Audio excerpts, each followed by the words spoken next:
नमस्कार दोस्तों, SP academy में आपका बहुत बहुत स्वागत है।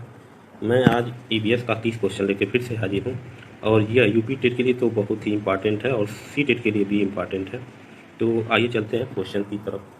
क्वेश्चन नंबर 1 है पारिस्थितिकी। पारिस्थितिकी को सर्वप्रथम किसने परिभाषित किया था? क्वेश्चन फिर से सुन लें। पारिस्थितिकी को सर्वप्रथम किसने परिभाषित किया था? तो इसका आंसर होगा हैकेल ने। तो इसका बी राइट आंसर होगा। अगला क्वेश्चन, किसी खाद्य श्रृंखला में शाकाहारी होते हैं। तो किसी खाद्य श्रृंखला में शाकाहारी प्राथमिक उपभोक्ता होते हैं। तो इसका राइट आंसर बी होगा। ठीक है, अगले क्वेश्चन की तरफ चलते हैं। पारिस्थितिकी तंत्र का कौन सा कार्यात्मक इकाई नहीं है? तो इसका राइट आंसर सी अवसादी कारक। ठीक, क्वेश्चन नंबर 4 की तरफ चलते हैं। किसी भौगोलिक क्षेत्र के सभी पारिस्थितिकी तंत्र को बृहद रूप से क्या कहते हैं? तो किसी भौगोलिक क्षेत्र के सभी पारिस्थितिकी तंत्र को बृहद रूप से जीवमंडल कहा जाता है। तो ये is the right answer. Question number 5, ecosystem की सही परिभाषा क्या है? इकोसिस्टम का मतलब पारिस्थितिकी, इसकी सही परिभाषा जो होता है बलुई मिट्टी, and D is the right answer. अगले क्वेश्चन की तरफ चलते हैं। क्वेश्चन नंबर 6, घास भूमि किस पारिस्थितिकी तंत्र में शामिल किया जाता है? घास भूमि, फिर से रिपीट करते हैं क्वेश्चन को। घास भूमि किस पारिस्थितिकी तंत्र में शामिल किया जाता है? इसका राइट आंसर होगा स्थली। इसका राइट आंसर स्थली, सी इज द राइट आंसर। अगले क्वेश्चन की 7 की तरफ चलते हैं। हमारे पर्यावरण के अजैविक तत्व। ठीक है, तो जैविक क्या होता है, अजैविक क्या होता है? तो जैविक जिसमें क्या पाए जाते हैं? जीव नहीं पाए जाते हैं। ठीक है, जीव नहीं पाए जाते हैं। और जैविक में जिसमें जीव पाए जाते हैं। सिंपल वे में जानिए आप, ज़्यादा मैं बताना नहीं चाहता हूँ क्योंकि ज़्यादा कोई मतलब नहीं है, यूपी टेट के लिए इतना काफ़ी है। और जैविक अजैविक, तो जैविक जो होता है जिसमें जीव पाए जाते हैं, अजैविक जिसमें जीव नहीं पाए जाते हैं।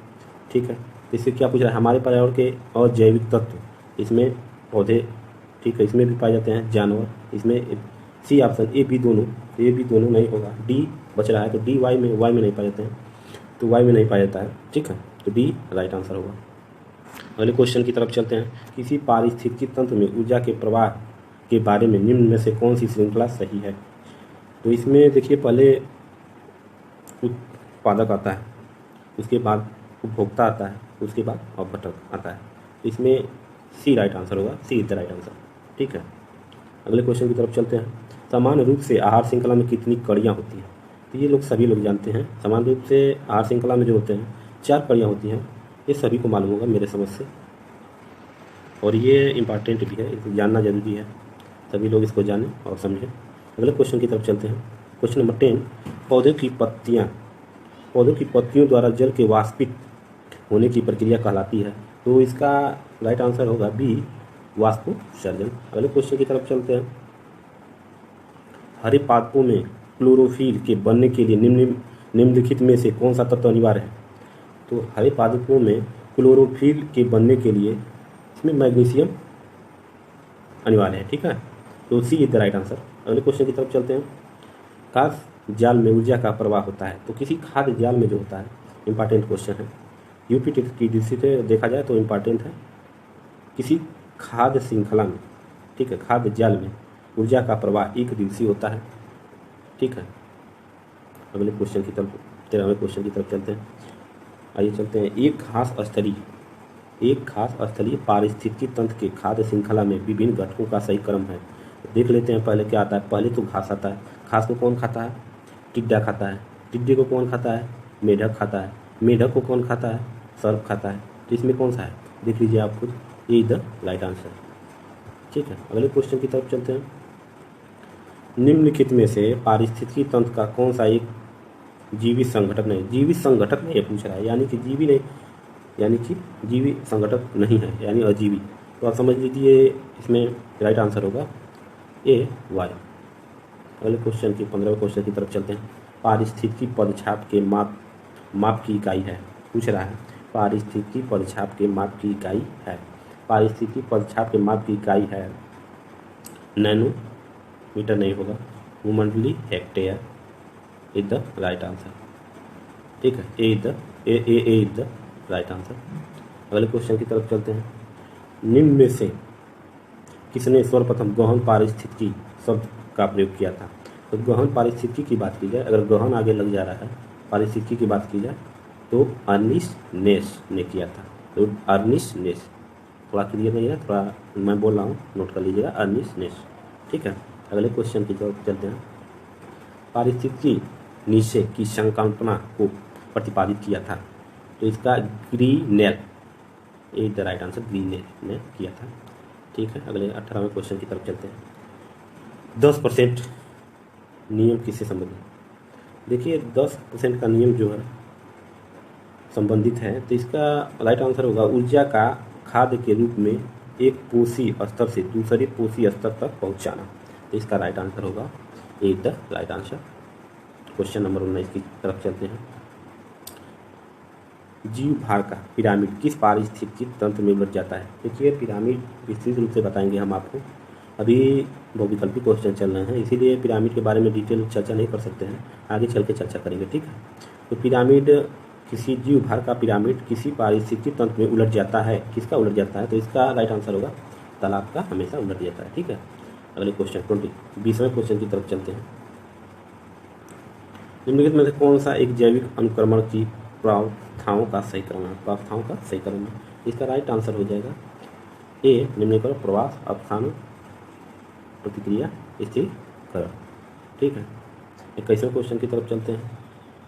निम्नलिखित में से कौन सा पारिस्थितिकी तंत्र पृथ्वी के सर्वाधिक क्षेत्र पर फैला हुआ है? तो सबसे ज़्यादा सामुद्रिक क्षेत्र फैला हुआ है, इतना सबको पता होगा।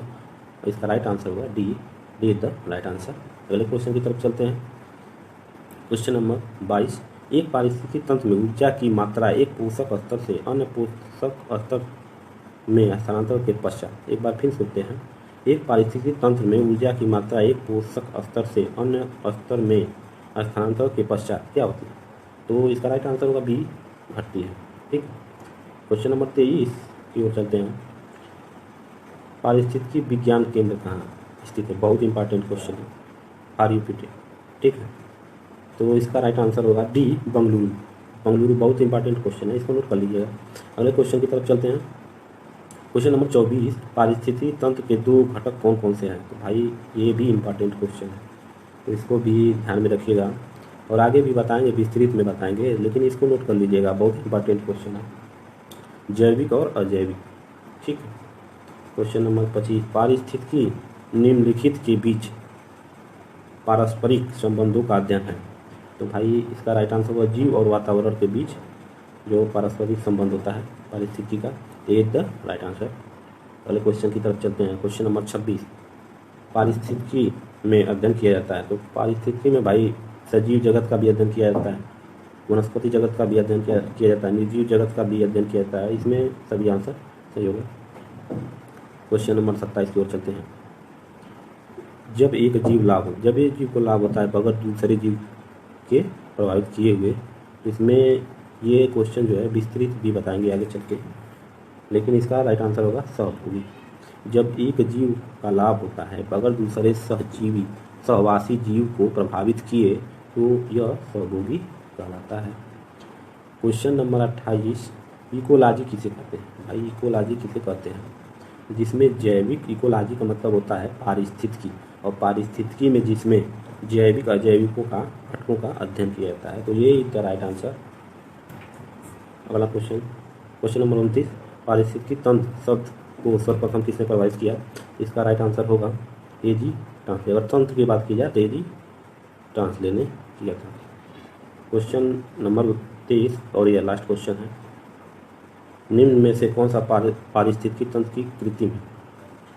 फिर से क्वेश्चन सुन लें। निम्न में से कौन सा पारिस्थितिकी तंत्र कृत्रिम है? तो इसका राइट आंसर होगा सी, धान का खेत। Thank you, okay.